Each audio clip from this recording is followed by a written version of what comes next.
Hello guys, welcome to my channel. Video अच्छी लगे तो वीडियो को लाइक जरूर कर देना। किस चीज का वेट करें, वीडियो की तरफ चलते हैं। एपिसोड 5 की स्टार्ट होती है। नैरोंग सारे सबूत मिटाने की कोशिश कर रहा होता है। पूरी टीम रेडी हो चुकी होती है नैरोंग को पकड़ने के लिए, जहाँ पे एग कहता है कि थोंग थाई और खैम मेरे साथ आएंगे सोंग ह्योत को मिलने के लिए, और सिंह को कहता है कि तुम यहीं पे रोकोगे। सीसीटीवी कैमरा में कोई गड़बड़ दिखे तो मुझे जरूर बताना।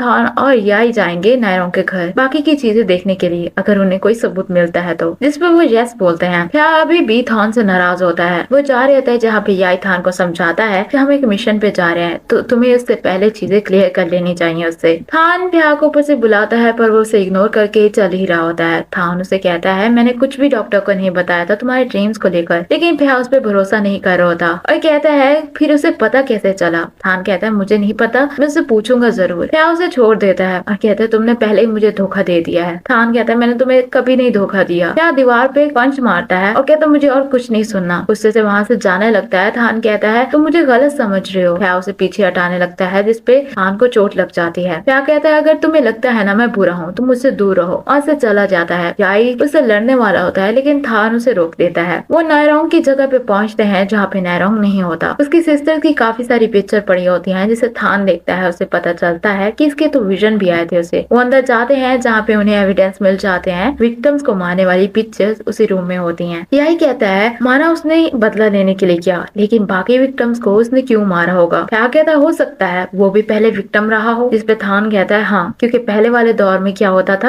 आंख के बदले आंख और दांत के बदले दांत लेते थे, जैसा कि इसने भी किया बाकी विक्टिम्स को मारकर। याई वापस यूनिट में कॉल करके बताता है कि हम नैरोंग की जगह पे आए हैं, लेकिन नैरोंग यहाँ पे नहीं है, हमें काफी सारे सबूत मिले हैं। जिसपे वो वापस आने को उन्हें कहते हैं। याई बताता है कि सोंग ह्योत हमारे ऑफिस में आया हुआ है, हमें ये सबूत इकट्ठे करके यहाँ से जाना होगा। थान सारी पिक्चर्स की तरफ देख रहा होता है। या एक रूम में जाता है जहाँ काफी अजीब सारी स्मेल होती है। वहाँ पे एक सिगरेट भी जल रही होती है, जिससे जाहिर होता है कि अभी भी यहाँ पे कोई था। तभी पीछे से नैरोंग आ जाता है जो कि याई के ऊपर हमला करता है। थान और भैया उसे बचाने के लिए जाते हैं और एक और सेम उसी तरह के कपड़े पहने हुए लड़का वहाँ पे आ जाता है, जो कि गैस छोड़ता है, जिसकी वजह से वो दोनों वहाँ से भागने में कामयाब हो जाते हैं। याई जाता है एक के पीछे और थान और भैया जाते हैं दूसरे के पीछे। याई से तो वो भाग जाता है, लेकिन थान और भैया उस आदमी को पकड़ लेते हैं और देखते हैं कि आगे से वित निकलता है। वित दरअसल इन्हीं के ऑफिस में काम करता होता है। जो नैरोंग की सिस्टर होती है उसका बॉयफ्रेंड भी होता है। एक्ट जाता है मिलने के लिए सोंग ह्योत को, जो कि शिकायत करता है कि तुम लोग मेरा टाइम वेस्ट कर रहे हो। एक्ट कहता है तुम्हारी सेफ्टी के लिए हम ये सब कुछ कर रहे हैं और तुम्हें कोई मारना चाहता है। सोंग ह्योत कहता है तो फिर उसे पकड़ो ना, तुम लोग कर क्या रहे हो। सोंग थाई कहता है वो आदमी तुम्हें मारना चाहता है क्योंकि तुमने उसकी छोटी बहन का रेप किया था। तुम्हें केयरफुल रहना होगा, नहीं तो अगली बॉडी तुम्हारी होगी। जिसपे वकील उसका कहता है कि मेरा तो जो बंदा है ना वो इनोसेंट है, उसने कभी कुछ ऐसा नहीं किया, तुम लोग यहाँ इल्जाम मत लगाओ। खैम कहता है लेकिन मेरे हिसाब से तो जो मैंने रिकॉर्ड देखे हैं उसके, ये तो उससे भी बुरा है। सोंग ह्योत कहता है मैं तुम लोगों की टीम की तारीफ करता हूँ कि तुम लोग इतने जल्दी से मेरे पास आए मुझे बताने के लिए, लेकिन मैं एक इनोसेंट आदमी हूँ, तुम लोगों को मुझे बचाना चाहिए। एग कहता है कि तुम्हें एक चीज मैं बता दूं, जो कल्प्रिट है ना वो तुम्हें मारना चाहता है असल में। तभी सोंग ह्योत कहता है मुझे उम्मीद है कि तुम लोग मेरा साथ दोगे, अगर किसी चीज में हेल्प की जरूरत हो तो तुम लोग मुझे जरूर बताना। हाथ बढ़ाता है, जिस पे एग उसके साथ हैंडशेक कर लेता है। सोंग ह्योत बाहर आ रहा होता है, तभी वो थान के पास से गुजरता है। थान को कुछ विजन आते हैं, किसी का एक्सीडेंट होता है और जिस बंदे से एक्सीडेंट होता है उसके हाथ में टैटू भी होता है। थान हैरान होके देखता है। हमें दिखाते हैं नैरोंग भी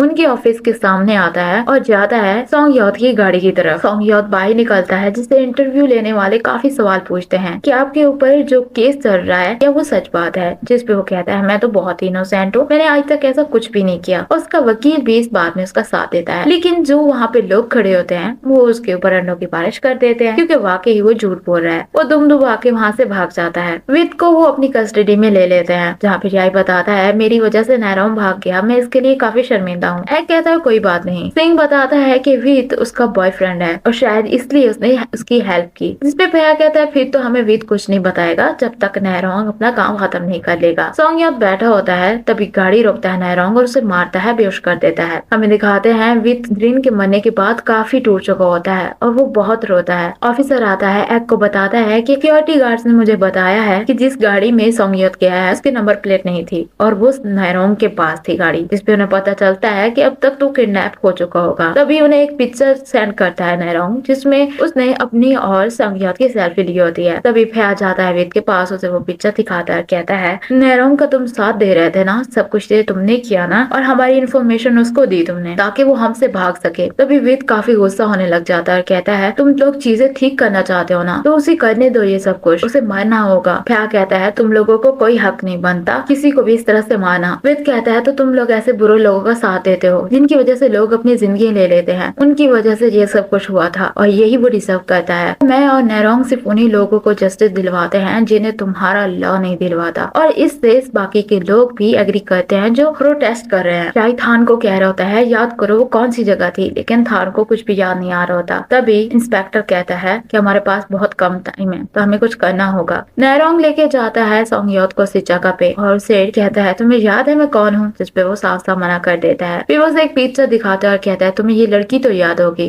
तो वो मना करता है, जिस पे नैरोंग उसे टॉर्चर करता है। नैरोंग अपनी सिस्टर की पिक देखते हुए कहता है आज मैं इससे सारे बदले ले लूंगा। उसकी गर्दन पे चाकू रखता है। इंस्पेक्टर एक बाहर आ रहा होता है, कहता है कि हमें उस जगह पे जाके देखना होगा। जैसा कि वित ने कहा वो जंगल के अंदर है। मैरिस बताती है कि ये वही जगह है जहाँ पे रिन ने अपने आप को मारा था। सिंह आके उन्हें बताता है कि हमें किसी ने इन्फॉर्मेशन दी है और ये लोकेशन मैच होती है, इसका मतलब वो वहीं पे होंगे। इंस्पेक्टर एक फ्या थान और याई को उस जगह पे जाने को कहते हैं, अगर वहाँ पे उन्हें वो सेलर मिल जाए तो। थोंग थाई और खैम को उसके साथ आने को कहता है। एक कहता है हमें नैरोंग को रोकना होगा। वो जाते हैं जंगल के अंदर। वे तो उन्हें इशारा दे रहा होता है कि बहुत कम टाइम रह गया तुम लोगों के पास। फ्या दो टीम्स बना देता है। थॉन और फ्या एक टीम में हो जाते हैं। वो अंदर जाने लगते हैं। नैरोंग अभी भी उसे टॉर्चर कर रहा होता है और लाइव भी आता है और कहता है देख लो तुम लोग, तुम बुरे लोग जो लोगों के साथ बुरा करते हो, अगर तुम लोगों ने ऐसा करना नहीं बंद किया तो मैं भी इसकी तरह तुम लोगों के साथ ऐसा ही करूंगा। तुम लोगों को पनिशमेंट तो मिलेगी और इसको पनिशमेंट जो मिलेगी तुम लोग इसके विटनेस हो। सोंगयोत को कहता है मैं तुम्हें इतनी आसानी से मरने नहीं दूंगा, तुम टेंशन मत लो। थोंग थाई दिखाता है एक को लाइव, जिसपे वो उसे कॉल करता है और कहता है ये सब कुछ रोक दो, लेकिन नैरोंग आगे से साफ साफ मना कर देता है क्योंकि उसे जस्टिस चाहिए होता है अपनी सिस्टर के लिए और वो लॉ तो उसे दिलवा नहीं सकता। कॉल कट कर देता है। कहता है हमें फ्या को बताना होगा क्योंकि वो इसी साइड पे गए हुए थे और हमें भी वहाँ पे पहुँचना होगा, जिसपे वो वहाँ से निकलते हैं। थान को विजन आता है कि नैरोंग फ्या को मारने वाला होता है। फ्या को बताता है कि सोंगयोत को मारने वाला है, तो जल्दी से जगह ढूंढने की वहाँ से जाते हैं। वो अभी भी उसे टॉर्चर कर रहा होता है। कहता है तुम्हें लगता है कि सिर्फ तुम लोग निकल सकते हो कानून के हाथों से, मैं भी निकल सकता हूँ। तभी थान और फ्या को वो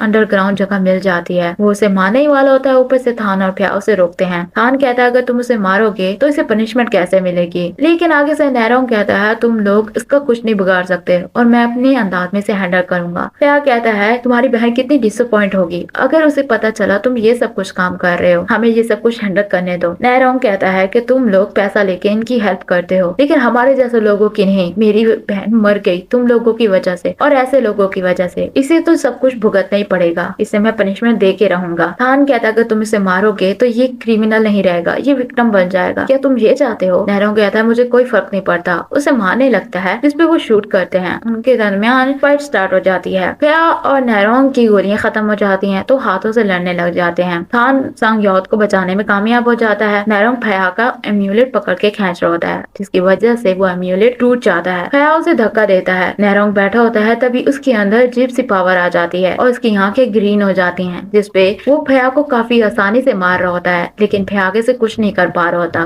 थान उन्हें रोकने की कोशिश करता है, जिसपे नैरोंग उसे नीचे गिरा देता है। उसे मारने वाला होता है, जहाँ पे थान उसे बचाने वाला होता है और नैरोंग उसे मैजिकल पावर से दूर फेंक देता है। और वही सीन होता है जो कि विजन आया होता है थान को, जिसके बाद उसे चाकू मारने लगता है तो थान आगे आ जाता है और वो चाकू थान को लग जाता है। तभी थान एक एम्यूलेट निकालता है, इसमें से येलो लाइट्स निकलती हैं और उसकी वजह से वो नैरोंग को दूर फेंक देता है। नैरोंग के अंदर से वो पावर्स निकल जाती हैं। थान कहता है मुझे खुशी है मैं तुम्हें बचा पाया। वो उसे गले लगा लेता है। ऊपर से जाई आ जाता है जो कि उनको पकड़ लेता है। थान पट्टी वगैरह करवाता है और उस एम्यूलेट को देखता है और फिर से उस एम्यूलेट को पहन लेता है। बाहर आता है तो फ्या कहता है तुम ठीक हो ना, मुझे लगता है तुम्हें हॉस्पिटल चलना चाहिए। लेकिन थान कहता है मैं ठीक हूँ, इसकी जरूरत नहीं है, तुमने अपने जख्मों के ऊपर मरहम क्यों नहीं लगवाई? फ्या कहता है मैं ठीक हूँ, मुझे तुमसे बात करनी है किसी चीज को लेकर। साइड पे ले जाता है और कहता है जो सब कुछ वहाँ पे हुआ वो ग्रीन आइज वो मेरे ख्वाबों में भी आती थी। थान कहता है कि वो आंखें मैंने पहले भी देखी थी जब मैं तुम्हें पानी में बचाने के लिए गया था। फ्या कहता है फिर तुमने मुझे बचाया कैसे था? थान कहता है पता नहीं, वो एक मिरेकल था कि मैं तुम्हें बचा पाया उस टाइम पे। भैया कहता है ऐसे लगता है जैसे कि जो 20 साल पहले मुझे चीज माना चाहती थी अब वो वापस आ रही है। लेकिन थान कहता है हो सकता है वो चीज कभी तुमसे दूर गई ना हो। भैया कहता है जो सब कुछ कैंप में हुआ ये सब कुछ वैसे ही हो रहा है, तुम हर बार मुझे बचाते हो और अब की बार भी तुमने मुझे बचाया, ये सब कुछ क्या है? थान कहता है मुझे नहीं पता। तभी वो उसे सॉरी बोलता है क्योंकि उसकी वजह से उसे चोट लग गई। थान कहता है ये तुम्हारी गलती नहीं है, मैं बस अपना काम कर रहा था। भैया कहता है मैं डर गया था एक वक्त के लिए कि तुम मर जाओगे और मैं ये दोबारा फील नहीं करना चाहता। अब से जो भी तुम कहोगे मैं उसके ऊपर यकीन करूंगा, तो तुम मुझे छोड़ के मत जाना। थान कहता है मैं कहाँ जा रहा हूँ, हम एक ही टीम में है ना, मैं कहाँ जाऊंगा? और तुम अभी भी मेरे ऊपर शक कर रहे हो कि मैंने डॉक्टर को सब कुछ बताया था, तुम मुझसे नाराज हो। लेकिन भैया कहता है मैंने तुम्हें कहा ना कि मैं तुमसे नाराज नहीं हूँ और जो भी तुम अब कहोगे मैं उसी के ऊपर यकीन करूंगा। सॉरी बोलता है उसके साथ इस तरह से बिहेव करने के लिए। थान कहता है मुझे खुशी हुई मैं तुम्हें बचा पाया। वो काफी रोमांटिक होने वाले होते हैं। नज़ीर वहाँ से गुजरती हैं तो वो दूर होते हैं। नहरोंग से पूछता है भैया कि तुम्हें याद है जो सब कुछ हुआ था वहाँ पे? इस पे वो साफ साफ मना कर देता है कि उसे कुछ भी याद नहीं है। एग कहता है कि तुम्हारी फिंगरप्रिंट तुमने इसलिए खराब की अब कैटली से हाथ चलाकर ताकि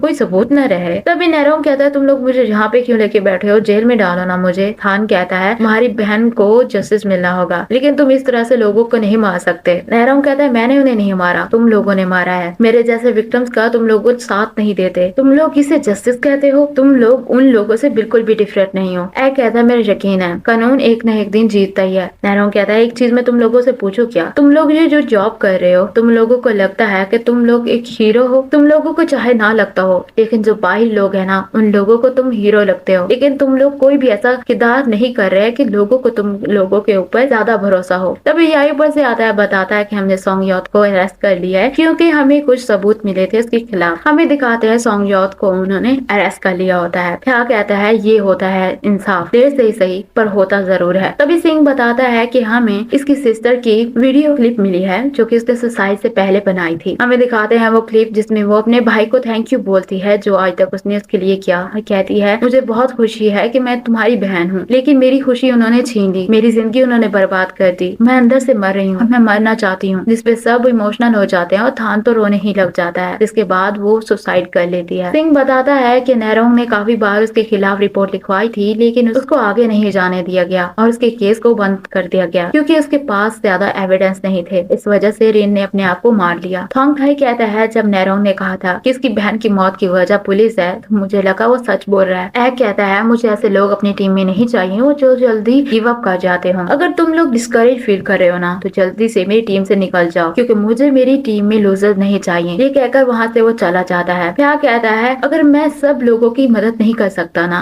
फिर भी मैं कोशिश करूंगा उन लोगों की जिन्हें जरूरत है मदद की। थान कहता है मैं भी, मैंने कॉप बनना इसलिए डिसाइड किया क्योंकि मेरा मानना है कि अभी भी कानून जिंदा है। थान बैठा होता है और काफी सीरियस होके सोच रहा होता है उन विजन्स को लेकर। तभी वो सिंह के पास जाता है बात करने के लिए। सिंह उसके पास आता है और कहता है तुम मुझसे क्या बात करना चाहते थे? थान कहता है तुम मेरी मदद कर सकते हो, एक केस है काफी पुराना, उसके लेकर मुझे इन्फॉर्मेशन चाहिए, मुझे नाम चाहिए जिस पुलिस ऑफिसर ने उस केस को हैंडल किया था। सिंह पूछता है ये किसका केस है? तो वो बताता है कि ये मेरे फादर का केस है, मैं अपने फादर को जस्टिस दिलवाना चाहता हूँ। हमें दिखाते हैं भैया अपनी ग्रैनी से बात कर रहा होता है फोन पे और थान के घर रुका होता है। कट करने के बाद वो बैठा होता है, म्यूलेट पहन होता है जहाँ पे बताता है कि नहरोंग कह रहा था कि जो भी वहाँ पे हुआ उसे कुछ भी याद नहीं है। थान कहता है जो झूठ पकड़ने वाली मशीन होती है वो भी कोई बता नहीं रही थी, इसका मतलब वो सच बोल रहा है। तभी वो देखता है कि भैया को चोट लगी है तो वो उसके लिए फर्स्ट एड बॉक्स लेने जाता है। भैया काफी एक्साइटेड होते हुए अपनी सांस चेक करने लग जाता है कि शायद उन दोनों के बीच कुछ हो जाए। थान वापस आता है, उसको पट्टी वगैरह करता है, उसके बाद उसके ऊपर फूंके मारने लग जाता है। भैया कहता है मैं तुम्हारे जख्म को देखूं क्या? लेकिन थान कहता है वो मैंने डॉक्टर को पहले ही चेक करवा दिया है। भैया कहता है जो अभी तुमने फूंक मारी ना मैं भी तुम्हारे जख्म पे फूंक मारना चाहता हूँ। जिसके बाद वो दोनों शर्ट उतार देते हैं और दोनों किस करते हैं। आगे कुछ हो पाता थान भैया को उसकी इमेजिनेशन से बाहर निकालता है। भैया कहता है तुम मेरे हाथ पे फूंक मार दोगे क्या? मेरी ग्रैनी करती थी जब मैं छोटा था ना। लेकिन थान कहता है तुम्हें पता नहीं है कि इन्फेक्शन हो जाएगा अगर जरासीम अंदर चले गए तो। स्कूल में पढ़ा नहीं तुमने क्या? भैया कहता है तो तुम्हारा मैं जख्म देख लूं क्या? लेकिन थान वही डायलॉग बोलता है जो कि उसने उसकी इमेजिनेशन में बोला होता है कि वो मैंने डॉक्टर को पहले ही चेक करा दिया है। और कहता है मैं रेस्ट करने के लिए जा रहा हूँ, मुझे काफी अजीब फील हो रहा है, दवाई असर कर रही है तो मुझे सोना चाहिए। वहाँ से चला जाता है। फिर अपनी इमेजिनेशन को दूर भगाने की कोशिश कर रहा होता है। वो कर्टन खोलता है तभी डोर बेल बजती है। थान कहता है इस टाइम पे कौन होगा? तो भैया कहता हो सकता है यही हो क्योंकि मैंने उसे कहा था मेरे कपड़े लाने के लिए, शायद मैं यहाँ पे रुक चुप हूँ ना, इस वजह से। वो डोर ओपन करता है तो आगे से डॉक्टर होता है जो किसी कहता है मैंने नहीं सोचा था कि तुम यहाँ पे होकर। क्या कहता है कि मैं यहाँ पे काम के सिलसिले में आया था, तुम यहाँ पे क्या कर रहे हो? डॉक्टर कहता है मैं तो आता रहता हूँ उससे मिलने के लिए। तभी फ्या उसे पीछे हटाते हुए उसके कंधे पे हाथ रखता है। उसकी वो जगह जलने लग जाती है कि आंखें भी ग्रीन हो जाती हैं जैसे कि वो ख्वाब में देखता होता है। फ्या कहता है मुझे तुमसे बात करनी है किसी चीज को लेकर। वो साइड पे जाते हैं जहाँ पे फ्या कहता है मुझे नहीं पता तुम दोनों कितने क्लोज हो, तुम उसके भाई हो या नहीं, मुझे कोई फर्क नहीं पड़ता। अब से थान और मैं एक टीम में हैं और मैं नहीं चाहता कि वो तुमसे ज्यादा मिले। हमारी कुछ इन्फॉर्मेशन कॉन्फिडेंशियल होती हैं। तुम्हें बातों बातों में हमारी कोई इन्फॉर्मेशन लीक न कर दे तो मैं तुम्हारे पर भरोसा नहीं कर सकता, इससे हमारी टीम को नुकसान पहुंच सकता है। डॉक्टर हंसने लग जाता है और कहता है ये इतना भी पर्सनल मैटर नहीं लग रहा, मैं कोशिश करूंगा जितना मुझसे हो पाया जब तक तुम्हारा टाइम खत्म नहीं हो जाता। ये कहकर वहाँ से वो चला जाता है काफी स्टाइल में। फ्या को उसकी ये हरकत काफी अजीब लग रही होती है। वो गाड़ी में जाके बैठता है, शर्ट उतार के देखता है तो उसकी वो जगह जल चुकी होती है। डॉक्टर कहता है कि मैं उसे तुमसे दूर लेके ही जाऊंगा। फ्या सोया पड़ा होता है जहाँ पे वो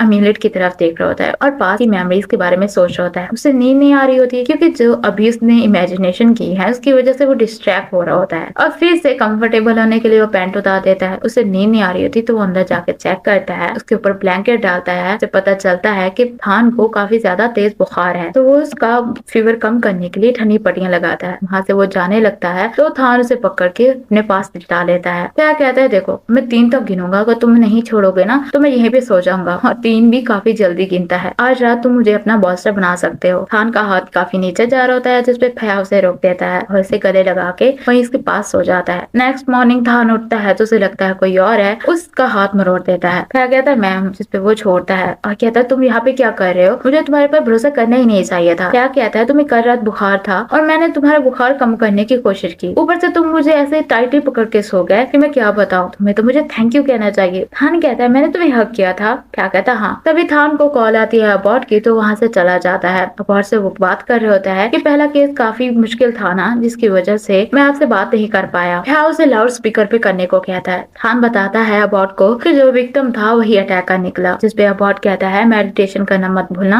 और गुस्सा मत करना, तुम लोगों के साथ बुरा मत करना। लेकिन फ्या कहता है कुछ लोग ऐसे होते हैं जिनके साथ अच्छा भी कर लो ना, जब तक उनके साथ ना लड़ो वो नहीं रुकते और उन्हें मारना ही पड़ता है। अबॉट कहता है हमें 5 प्रिंसिप्स के ऊपर यकीन करना चाहिए, तुम लोग ऐसे ही लोगों को नहीं मार सकते। अगर तुम लोग ऐसा करोगे तो तुम लोगों के लिए अच्छा नहीं होगा। अगर तुम उन 5 प्रिंसिप्स के ऊपर यकीन करोगे तो तुम लोगों को खुशी मिलेगी और तुम्हारी वजह से जो तुम्हारे आस पास है उनके साथ भी कुछ बुरा नहीं होगा। और जो तुम लोगों ने पास में किया है उसके ऊपर ये सब कुछ डिपेंड होता है। तुम लोग अपने कर्म से दूर नहीं भाग सकते कि तुम लोगों ने कुछ अच्छी चीजें की हैं, उसकी वजह से जो तुम लोगों ने किया है वो तुम लोगों के पास वापस जरूर आएगा। तभी फ्या शिकायत लगाता है बॉट को कि इसने भी अभी अभी मेरे साथ बहुत बुरा किया है, मुझे इसने मारा है। थान उसे चुप रहने को कह रहा होता है। तभी फ्या को उसकी बहन का मैसेज आता है जो कि बताती है कि रैनी काफी बीमार है तो तुम जल्दी से आ जाओ, जिसपे वो वहाँ से चला जाता है। थान से बॉट पूछता है वो डॉक्टर अभी भी आता है तुम्हारे ट्रीटमेंट के लिए क्या, जिसपे थान बताता है नहीं अब वो नहीं आता, कभी कभी आता है मुझसे मिलने के लिए। लेकिन पता नहीं फ्या को क्या नफरत है